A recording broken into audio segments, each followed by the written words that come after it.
Welcome to AM. My name's Richard Conway, and this is the platform for age group multisport athletes to showcase their journeys.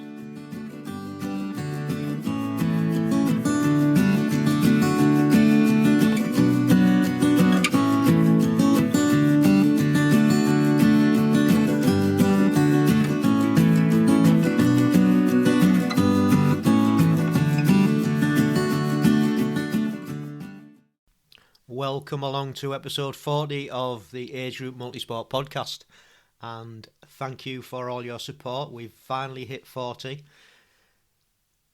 It's a milestone. It's not a big milestone, but since we started this in May of 2020, when lockdown was in place, we didn't know where it was going to go, and we've done all right. We've got quite a few listeners, and we've had some fantastic guests on, and I'd just like to thank them all for coming on and sharing their fantastic stories.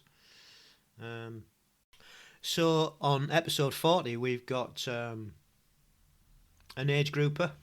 If you remember, the last episode was a special with Athletica AI and HIT guru Paul Lawson.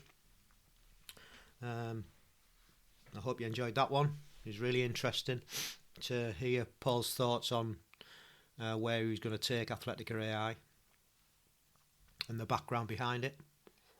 Great platform. I'm on it, and if you haven't heard of it, go back and listen to that episode and check it out, athleticaai.com. This episode we've got an Agegrouper on, and as I said, quite a special one to me. This is one of my training partners, a long-time friend, and an inspiration to everybody who's met him, basically. He's on in years in the age group categories. He won't mind me saying that. And he just doesn't stop. He's fantastic. He trains with us a couple of times a week. We swim together. And then we do a track session on a Saturday morning, which includes sprints. And seeing somebody like this guy putting the effort in and the consistency is inspiring to everybody. So I hope you enjoy his story. The man in question is John Sharp, who's an age grouper and has raced all around the world. And he is just... I want to be like him when I'm his age, put it that way. Something to aim for. So that's coming up. Things are going okay. Training wise, we're carrying on with the physio, and the legs getting better each week, and the running is improving. We're getting to run longer, we're getting to run faster, and there's not as much aching, so that's good. Still cracking on with the yoga and strength training at the Meridian Leisure Centre, local leisure centre, which is a great facility. And swimming and running and biking and all the usual. So weather's took a turn for the worst. At the weekend it was snowing, and then it went back up to about 10 degrees. And then we've had snow this morning as I'm recording this. So, I think in December we've done quite well. And, I think winter's upon us. Christmas is around the corner, so we can't really expect much else. Been listening to a couple of good podcasts the last week while I've been working.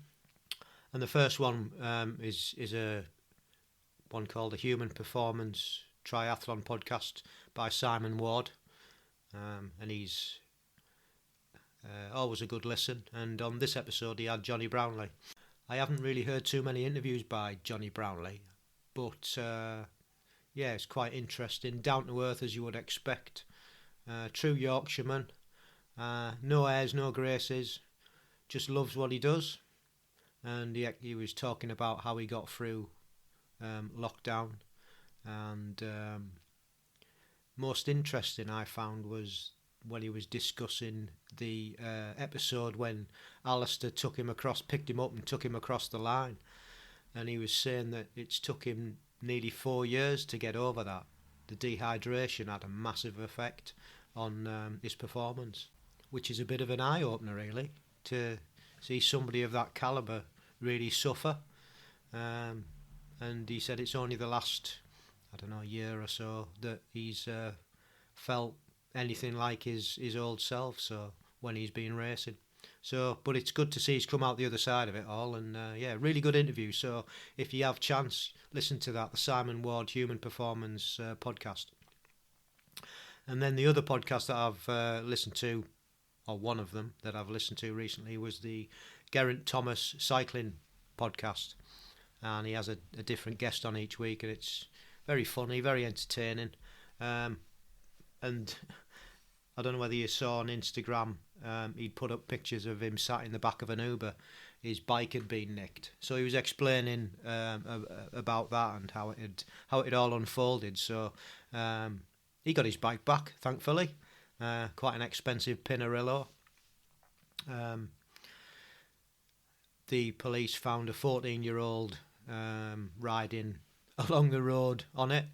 Obviously took a shine to Geraint's bike and thought he'd have a go. And these police pulled the kid over and obviously took his bike and informed Geraint that they'd found his bike, and so off he went to pick it up. So yeah, and then he posted later on Instagram some pictures with the police that had found his bike, and yeah, so it can happen to the best of us. If you don't look after your equipment, lock it up. There's a tip. Lock it up. And then finally, at the end of the show, we've got another life hack. And on this episode, our life hack is going to be a relaxation method that I've found, and it's called Yoga Nidra. And I do quite a bit of yoga, but I'd never heard of this. And Mrs. C, she calls it a nana nap. And basically that's what it is. It's I found some on YouTube, and you're just basically listening to somebody's voice. So that's going to be the lifestyle hack. We'll have a chat about that after the main event, which is coming up now. Hope you enjoy this one. Really top bloke. Like I said, inspiring to everybody. And I hope you get something out of it. And yeah, see you on the other side. Welcome along to episode 40 of AMP, and it gives me great pleasure to introduce friend and training partner John Sharp. Thank you very much. Yes, no, nice to be here. Yeah. So we'll just crack straight on into the brief history of what you did as a kid growing up. Okay. And how you got into multisport. Right, well, story starts really at school, I suppose. School was interesting from a sports point of view because it was a chore for the teachers, and basically we did very little. Any excuse for the teachers not to do it, they didn't. Sure. Just to give some context, John, what time was this? What? Not without revealing your age. This would be, shall we say 1947 onwards? Yeah. I know a bit later than that, actually, 1950 onwards, not 47. That's, from starting school, really, there was very, very little emphasis given to sport in those days. Yeah. Everything was so different to what it is now, you know. So on from there, really, when I was 15 year old, I started playing tennis. I did play for a local club until around about 17 or 18. I didn't stick it for long, to be honest, but got to a reasonable standard. And then after that, I got interested in music, and music really took over from that age onwards. And from then until I would say my mid-40s, when a bricklayer who I employed was a golfer, persuaded me to try and hit a golf ball. And much to my disgust, my wife hit it far better than I did. Then I actually got into golf and sort of got reasonably competent at golf. I played quite a few competitions. My wife did as well, and she did better than I did, really. Got through to national championships. As things do, you play golf. I played golf for some 10, 15 years, something, 10, 12 years maybe. And then these things do a natural turnaround, and then a friend of mine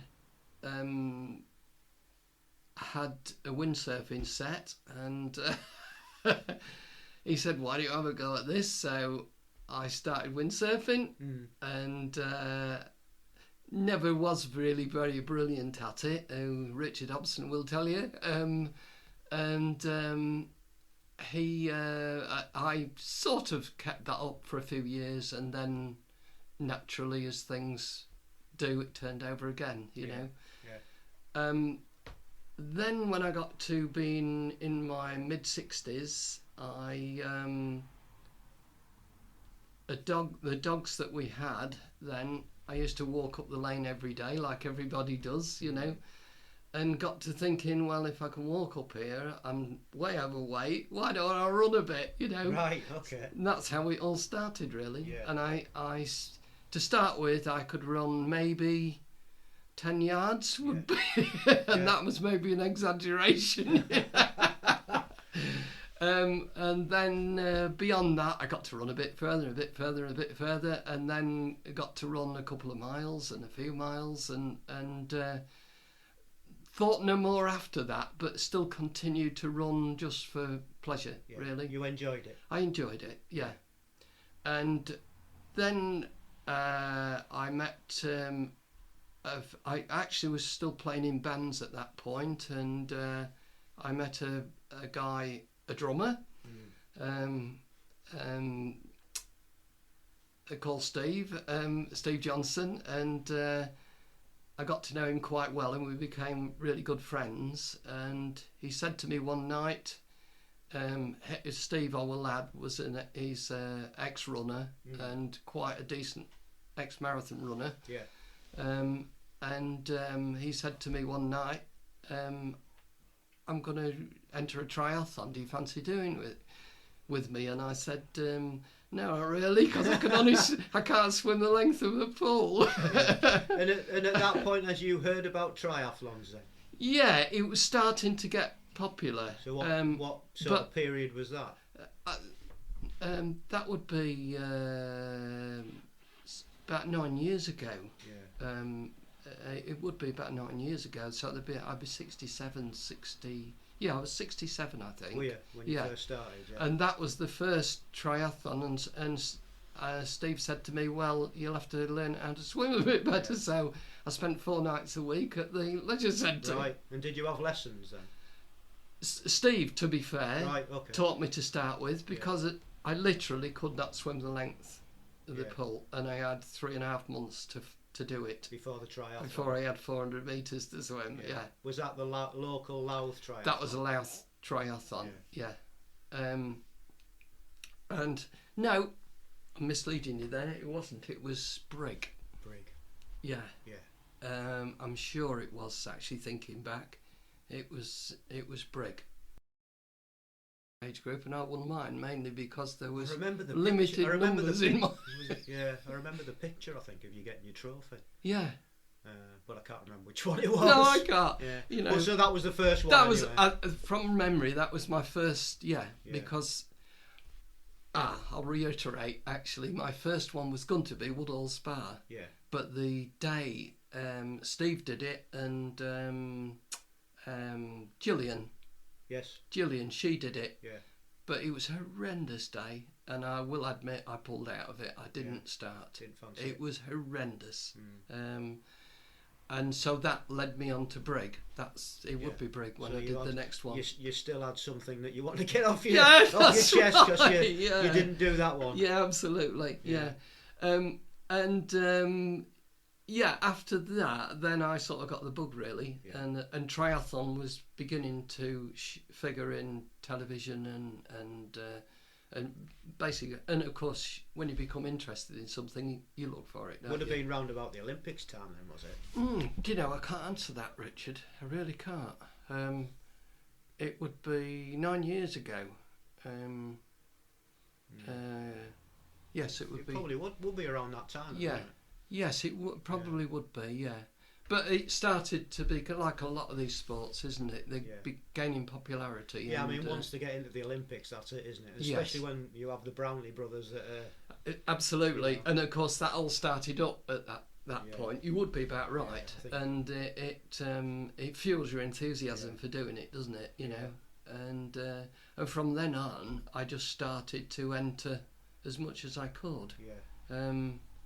And then, within my age group capacity, doing reasonably well, then I started to look for qualifiers. Right. You know. So just going back to your first one, did you just train on your own? Did you have any plans? Or no. What was because obviously Steve was helping you with the swimming. Yeah, my plan was to be able to swim 400 metres and the rest. You nailed that. What about the bike? You'd already started running. What about the bike then? Yeah, I mean, like everybody, most people can ride a bike, you know, and that was it. Yeah. I did a little bit of training, but nothing like what has developed, you know, over so when did that? Because I'm trying to, obviously knowing you, I'm trying to find out. Because I did a taster that the leisure centre had put on with Doug.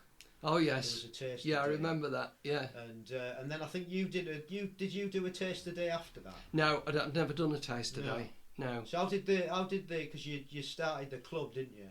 I did. Yeah. So how did that come about? It came about by actually Gillian and myself. Gillian Fuster, that is. She was, once I'd started swimming, she came to me. Or her husband said to me, "Oh, Gillian really wants to do a triathlon," and she'd never trained or anything before. And he said, "You know, what are you doing? How are you I said, "Well, I'm just running, you know, and things." And Gillian and myself started to train together. And at her suggestion, she said, "Shall we go to the spinning class at Meridian?" Which we did. And which was really good actually. And after the second or third time there, this guy we kept meeting there, we got chatting to, who subsequently turned out to be Simon Sharp, and no relation, although he still insists he's my son. But we knocked our heads together and said, "Why don't we start a triathlon club?" And that's how it started. And it started in the passageway upstairs at the Meridian Centre. And then the Meridian Centre, can't remember his name now. It was Chris. Yeah. It was Chris said, "Oh, you can have this meeting room," and a few interested parties came together, and that's how the club started. Right. With Simon being the first chairman, of course. Well, he was chairman for 2 years. He was, yeah. And the rest history, as they say, with the club. Yeah. So, and I think going back to then going into the age group, I think you were probably one of the first within the club to actually qualify and then race. Yeah, that's right. So how did you find out about age group to begin with? Age group. Do you know, I honestly can't tell you. I think it came about through British Triathlon Federation. I think it would be probably something I read, or it was getting general knowledge within the club about it. Yeah.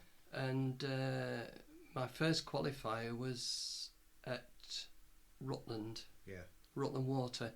It was Dambuster. And was that Olympic distance? It was. Yeah. Sprints I find difficult because I'm not fast enough. You know. What was that a qualifier for? That was a qualifier for the World Championships. Right. Yeah. In Chicago, believe it or not. I do believe it. I think you mentioned it once or twice. Yeah. So going back, I think it was you were probably the one of the first. Yes. Yeah. To actually get the kit, and then it sort of inspired a lot of us to what's John doing? What's he done? what's he done?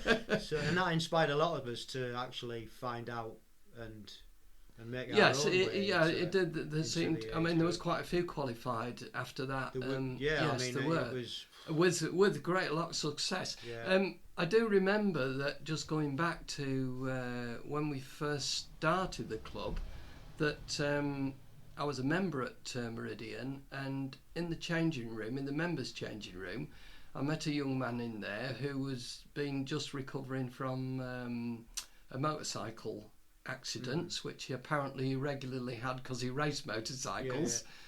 And I did say to him, "Have you ever fancied doing triathlon?" Which of course was Ross. Right. And he joined the club after that, and the rest is history for him, because he's done extremely well.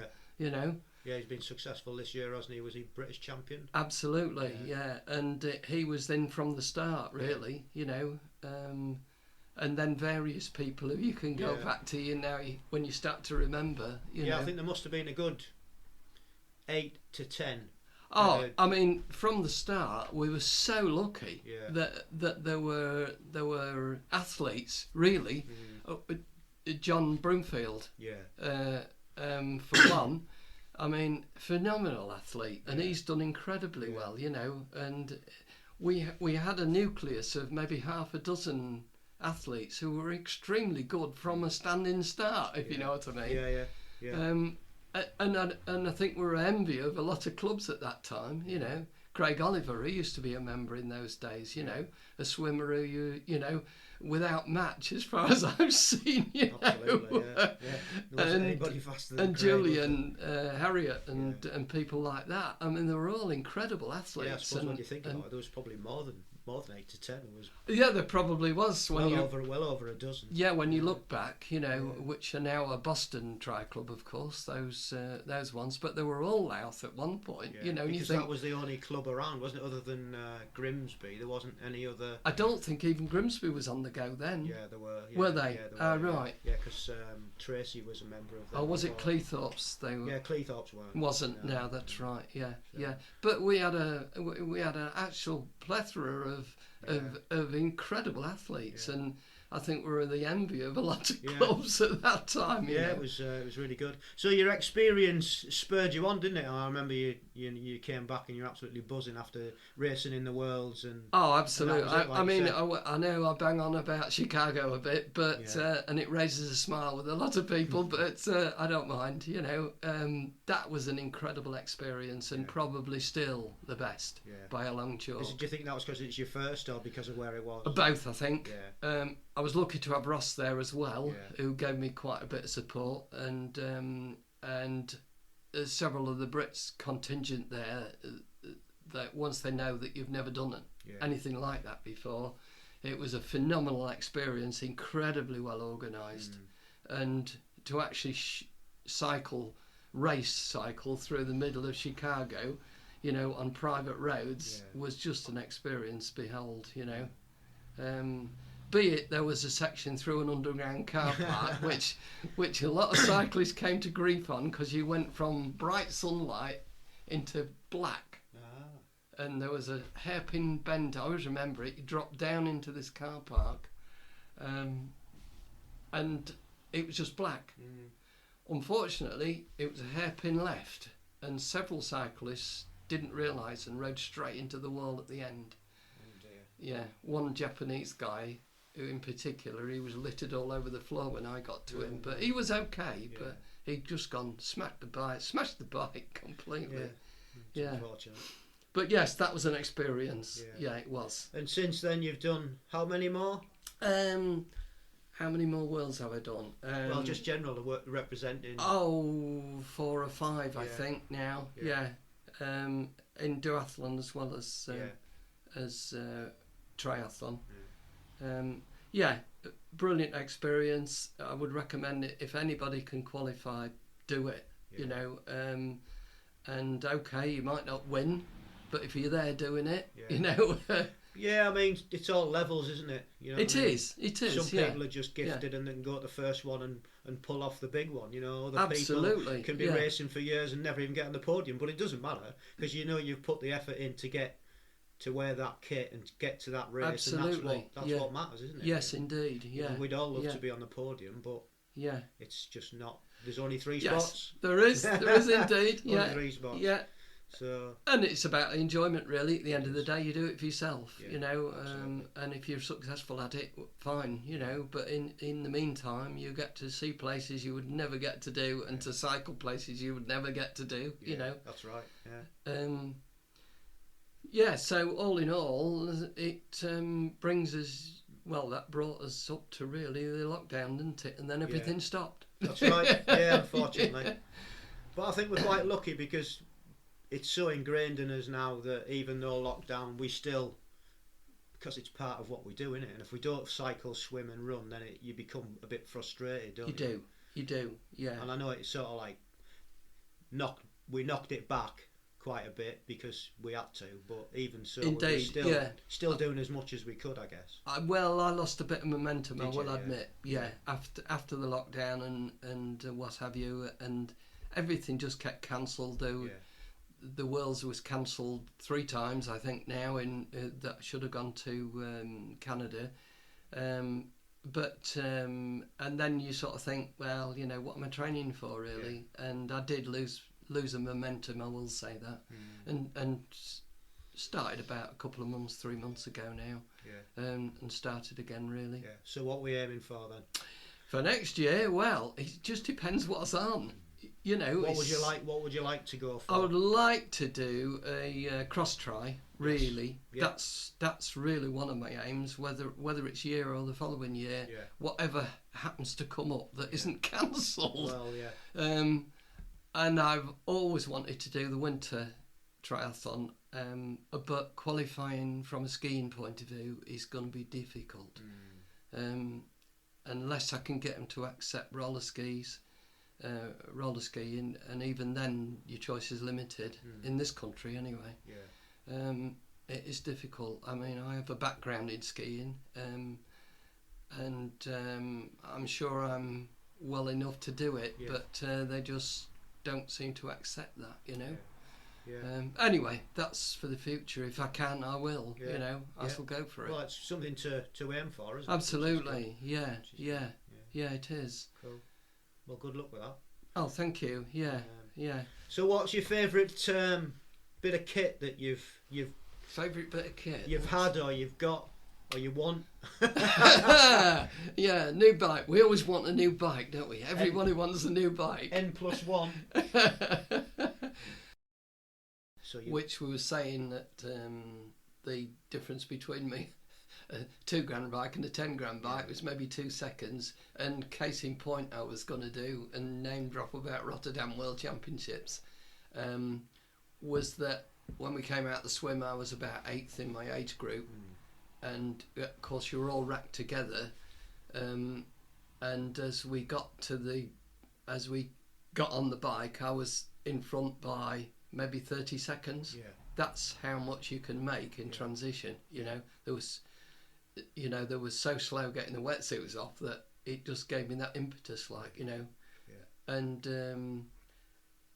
it just reiterates the point that spending 10 grand on a bike to save 2 seconds is pointless. Absolutely. Really, you know what I mean? As much as I'd love to. As we all would. As much as I'd love to. Yeah. So your bike basically is your favourite. Yeah, it's got to be, hasn't it, really? Because it's the only bit that although everything can make a difference, everything. I mean, I've tried every bottle cage imaginable, and made some. You know. But you get down to whatever you feel comfortable with. I think that's the key, isn't it? All these things can save time, and obviously the more expensive, usually the lighter and quicker and better they are. but at the end of the day, it's what you can do with that piece of equipment, isn't it? Another thing that I don't use, which 99.9% of triathletes do use, and that is clip-in pedals. Yeah. I don't use clip-in pedals. And why is that then? I found, especially for sprints, that once you're out the swim, and you're trying to get into your bike shoes, and then for clip-ins, and then when you come back you've got to change shoes again. I found that putting my running shoes on, and I adapted some cage pedals that fit my running shoes exactly and give me nearly as much lift as you would get on a clip-in. I don't see the advantage. I think at my level, I will add. That's it, isn't it? It's all about what works for you. People might look at that and think, well. And some people are uncomfortable using clip-ins, especially the beginners. Definitely. I think we've all been there. Where we've started with clip-ins, and then you end up falling off. But that's a rite of passage, isn't it? It is. Yeah, I've been there. I've done that. But yes. So generally speaking, I don't use clip-ins. I keep threatening to try it again, but I really don't see at my level the advantage, to be honest. Interesting. Because when you think about it, I mean, I don't know how you, when you're climbing, I'm consciously pull up when I remember. Do you know what I mean? Yeah, I think that whole cycle, as in one rotation on the pedal, it's, I think, either, unless it's ingrained, and it's a skill that you've got to learn. Absolutely. To be able to not just push down, but also scrape back and pull up. Yes. That's the whole thing. So you're not pedalling squares, you're actually pedalling circles. Yes. And it isn't a natural thing that you would do. That's right. And it is, it's like I've just said, it's a skill that you've got to practice. So yes, indeed. I tried oval front chain rings. And actually I liked them, but I made the mistake of getting the wrong size, and it was too big a gear for me. So I actually got rid of them, and I haven't bought any smaller ones yet, but I will say I did like them. I did like them. I mean, that's another thing that some people like and some people don't like. It feels weird. It does feel weird, but I think found it's all personal choice. It is, I agree. There's so much to go at, isn't there, on kit, that what works for one person doesn't necessarily work for absolutely for others, and it's very much down to how and what sort of distances you do. And I've never done anything longer than a Olympic distance, but I can imagine middle distance is a different set again. On that, do you think you will? I've always thought I might do. I've always thought I might give one a go. I've run one half marathon, which nearly killed me, mainly because I didn't prepare for it. But that's the thing, isn't it? With these distances, you've got to go all in and just actually. You've got like everything. You've got to. I've never run that distance in my life, and thought that would be a good idea, and didn't prepare for it, and paid the price. Really, I got there, but it wasn't the quickest of times. I was aiming for 2 hours, and it ended up at 2 hours and 20. 20 minutes disappeared somewhere. 20 minutes disappeared because you didn't give it the training. Oh no, nothing. You've got to respect the distances as well. Absolutely. You think, oh, it's only 2 10Ks or whatever it is. Or Cool. So, what advice, hints, tips would you give to new people wanting to get into triathlon or multisport, and for those who are in it already and like to qualify for Agegroup? I think for newbies, just do what I did. Give it a try. Excuse the pun. And give it a go. Even on a super sprint. A short one if you're not confident to do any further than that. The go tries. There's lots of them about now. There is a lot about, and just give it a try. Don't spend a lot of money, give it a go and see how you get on. And often as not, you'll get hooked off that one, like I did really. As for what was the other? The other question was for those who are already in Tri, Oh, to qualify. who want to qualify Yeah. for age group. Qualifications very much of if you, depending on what age group you're in, of course. I mean, some of them are like phenomenal. I mean, like yours. When you say phenomenal, you mean competitive? Yeah, phenomenally lots, competitive. Lots in their age group. Yeah, lots, and some incredible talent, even at older age groups. You know, I mean, I look at even in my age group, which is getting on. You're allowed to say it. A runner I came across in my age group who was it was a qualifier at Leeds, and his 10k time was like 44. I mean, I can't get anywhere near that. Yeah. You know, that is a phenomenal run. You know, for somebody of my age. So these are the people you find. There isn't many in the country that, you know, are exceptionally quick. They're usually in different races, aren't they? But yeah, just give it a go, isn't it? Really, enter for qualifiers, and then go from there. Really, and it's just do your best. Yeah, that's all you can do. Isn't Yeah, it? and often as not, you'll maybe look at the start list and think you'll see some names crop up time and time again, and you'll see some that you know are way quicker than you are, but they're maybe not entered the qualifier. A lot of people think, oh, I'm not going to qualify because of so-and-so or so-and-so, so-and-so. Yeah. But then you find that they're actually only racing. They're not looking to qualify. Yeah, because they don't want to go to where the competition's Absolutely. been held, or the final or whatever's been held. So you could end up actually being his first qualifier. Yeah, that's a good point, actually. A lot of people make that mistake, you know, and think, oh, I'll never win that. No point in me entering that. Yeah. But then, if their name's not on the qualifying list... Yeah, I think that's the thing, isn't it? Just put your tenner in and see what happens. Oh, yeah. That's it. That's all it is. £10 to... Absolutely. You know, and then just do your best. Yes. And you never know. No, you don't. Yeah. You might... And, of course, you can pick your events. Of course. You know, I think that's quite a strategic thing, though, isn't it? That's quite key. A lot of people do that. A lot of people do it. I've come across that a lot.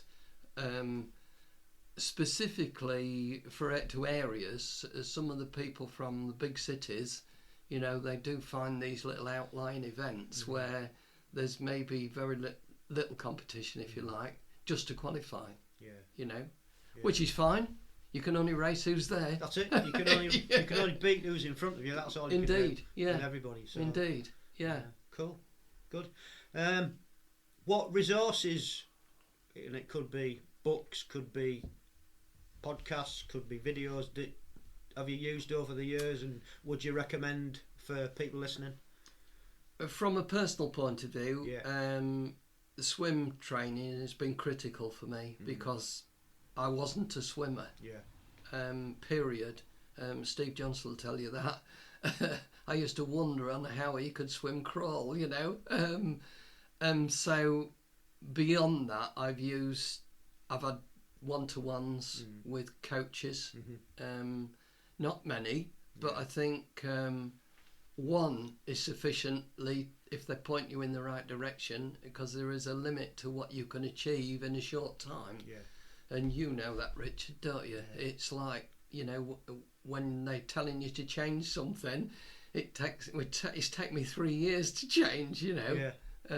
Because you get into a way of swimming, and I think that really is the most critical. Yeah. Cycling, bike fit, I would say, within certain parameters. Every bike fit, I think I've had 2 bike fits in my time, and they were both different. It's a bit like coaches. Bike fitters are the same. They've all got an idea of how you should be. Yeah. I don't know whether you've found that, but I've found that.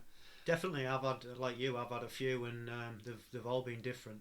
And after listening to quite a lot and researching about bike fits, they recommend that you should have a bike fit every year. They do, yeah. I don't, but Well, no, I don't either. Because I think you find parameters where you think, oh, I'm maybe just a little bit on the seat, or a little bit up or down, or backwards or forwards, and that's usually the bit that you adjust the most, isn't it? Because it's the easiest, you know. I think if you stem length, I will say, I've played around with stem lengths, and I'm now, as I get older, I'm getting a bit shorter. I'm not laying down so much as I used to. I don't find it so easy. Over the 9 years that I've been doing it, I've definitely become a little bit more upright. I will say that. But I think that's something that happens with age. Oh yeah, really. Well, there's all these things, isn't it? It's like flexibility and your body changes, and there's things does. Best will in the world you can't do that you used to be able to do 5-10 years ago. Absolutely, so, we all have got that to look forward to. Don't we? So I've lifted handlebars slightly, maybe 2 or 3 spaces, and shortened my stem length a bit to what I used to be. Definitely, but other than that. Never done any bike, never had any coaching from a bike point of view. No. And the only running coaching I've had is from other members and of the club. Of the club really. Who you will find are, I mean, most members will, if they'll help, they will do. That's the point of being in the club, isn't it? Yeah. So my Achilles heel really was swimming. You know. What did you? I mean, just going back to the question, what resources have you used, sort of like from books and things? And not being a great reader, I will admit. Mainly YouTube, I would say. Yeah. I mean, there's loads on there. So much information and a lot of conflicting information. Well, as with everything, that's. But you find, there again, you find what suits you, don't you? And running was quite interesting. I found on YouTube. Mainly your attitude, is it attitude, your physical attitude when you're upright or just leaning slightly forwards. That was something I came across that I didn't realise. And when you think about it, if you don't lean forward, you don't run, do you? No, you've got to have that. You got to lean tilt, forward, haven't you, and go. Yeah. And I found I was running slightly upright, or maybe, but then again, changing it's so difficult because you. Very difficult. Yeah. It's like people say, oh, you're heel striking, and you should be running on midfoot or front foot. But that's right. So difficult. Very difficult. Yeah. Because you've run all your life, haven't you? The way you run, and it's like it really takes. And it's going back to that. I guess swimming is pointing in case you've got to read. Oh, sorry, we were talking about the pedal stroke as well, weren't we? Yes. It's going back to that. You've really got to focus and hone and learn and absolutely and just and your practice. body. Your body learns, doesn't it? It's muscle memory, really, isn't it? It is. That's exactly what it is. But achieving muscle memory in no matter what you do, is difficult. And we all do it eventually and probably we don't realise we're doing it. But it is one of those things. But other than that, you look at other athletes on the television, like the Browners, as you said, and Blumenfeld and people like that, and you think, how on earth do they go that quick? They just it's like everything, every sport, the cream of the crop, isn't it? You can only aspire and just look in awe, and that's it. And that's. But I mean, I must admit, my mentality. I was talking to somebody about this the other night. And they were asked me actually, how do you keep motivated? And I said, well, to be perfectly honest, I'm 26. I'm not the age I am. I'm 26. And I'm looking at people in the other lanes when I'm swimming and thinking, why can't I swim as fast as that? You forget all about, none of us, rightly or wrongly. Well, no, I think it's just a natural thing, isn't it? Yeah. None of us it's not admitting that you're as old as you are, but you just don't think. No, I don't think that way. Yeah, I don't think that way. You don't think, I must admit. God, I'm like. Yeah. I can't do that. I'm in me 50s. I'm in me 60s. I'm in me 70s. I can't do that. Well, but that's people's attitude, isn't it? They get to a certain age, and they think, well, I can't do that because society pretty much says, well, you should be doing that. No, that's right. Yeah, absolutely. What the hell are you doing? Yeah, you know what I mean? Absolutely. And that's why, people like you are so inspiring to to us and have been for years, because you keep going and you sort of like led the way in the first place, but just to watch you keep going is an inspiration for us to do. Well, actually, it can be done, and you're all the better for it. Yeah, so I must admit, we've got to keep doing it. Yeah, I mean, age never enters into it for me. I think that's such a good attitude to have. I'm lucky, really. I inherited it from my mother. My mother was just the same, and she was still working when she was 96, and that's amazing. So all in all, very lucky. That's good. And lucky to stay injury free, really. I think that's the key, isn't it? Absolutely. Trying to stay injury free. Yeah. I know you've sort of answered this final question already, because you'd mentioned about you want to do your cross tries and you what are they called? Is it cross tri for skiing as well? Is that no? They call it winter triathlon. Winter triathlon. Yeah. But longer, so that's like probably next year. So longer term, what would you like to do? What's your goal? I suppose. What's the big goal that you? If you could set yourself a big goal. A big goal is to keep doing what I'm doing, Richard. I'll be honest. If the opportunity arises where I'll maybe try middle distance, if I think I could stay that distance, then I'll do it. It certainly isn't off the radar, but I would. My big issue with that would be the run. I can manage the rest. The swim and the bike is not a big problem, but the run. Not being a natural runner, I'll be the first to hold my hands up and say that. Do you find out of all three then that's the one that you struggle with the most? For me, yes, definitely. Yeah, it is. When I first started, I thought it'd be the swim, but it's definitely the run. I think although I've changed, like you have, changed my swim style a bit now, whereas I'm not probably exerting so much effort. But I've always found the run, especially after doing a hard swim and a hard bike. My bike's always been my stronger part out of the three, really. That's where I gain my time. But I put so much into it that I'm not being a natural runner. You're struggling to start with, really. Maybe that's something you need to look at then. Definitely going forward, not putting as much out. Somebody else has said that to me. As don't put so much effort in. Back off, and that gives you a bit more. Yes, indeed. Cool. Well, thank you ever so much for your time. I think that's a pleasure. Great place to land it. Absolute pleasure. Are you all right about it? Everything? Yeah, absolutely. Happy? Yeah. Good. Yeah. So that's it, really. Thanks, John, for coming on. Absolutely love that. It's a pleasure as always to be in your company, and I learnt a few things there that I didn't know about you, and hope I'm like John at that age and still full of life and still want to try new things. Really enjoyed it. So on to the lifestyle hack, and this episode we've got Yoga Nidra, and like I said earlier, I do yoga at least 3 or 4 times a week, and some of the benefits of doing this have been stated as anyone can do it, basically,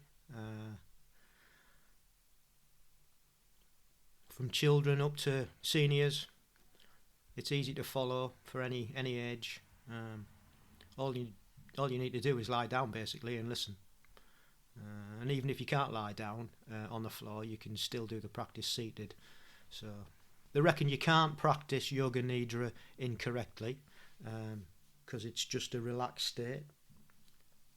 And it's easy to incorporate into your everyday life. So you pick a time when you've got 10, 15, 20, 25, 30 minutes, up to an hour if you want, or as long as you like, and just find a YouTube video like I've done and just get on with it. It's a simple way to reduce your stress, and I feel really refreshed after I've done it. So have a look at that, give it a go, and that's our lifestyle hack of this episode. So that's it for another episode. Thank you very much for listening, and if you'd like to leave a message or a thumbs up, or actually subscribe, just head over to Apple Podcast and give us a rating, and it helps us to get the podcast out to more like-minded people. And if you want to get in touch, you can email us at agegroupmultisportpodcast@gmail.com. You can find us on Instagram at amp_1967.